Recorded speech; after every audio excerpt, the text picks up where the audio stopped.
Ito yung pakakain ko sa panganay. Ayan, itong pulos na ito. Luluto ko ng tanghalian yung panganay. Ito, puto noodles. And then may sausage and crab meat. And then ito yung pulos na available ko ngayon. At lalagyan ko ng sliced beef yan.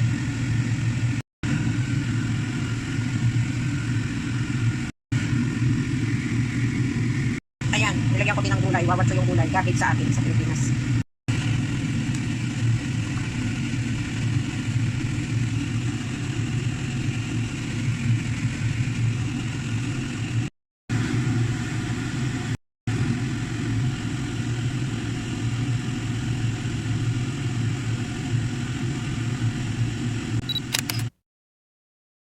Ito naman yung sa ikalawang anak.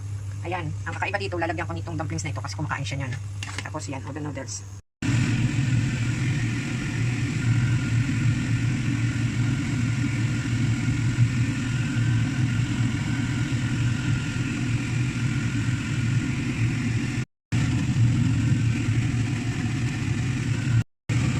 Lagay ko naman yung gulay niya. At saka itong beef niya. Yan. Ayan, maluto. Mabilis lang yan. Ayan, luto na yung beef.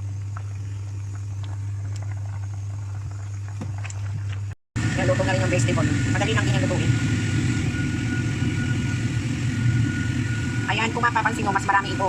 Dahil ito, doon sa ikalawang anak ng amo ko, mas marami siyang kumain. Ubus niya yan. Ayan.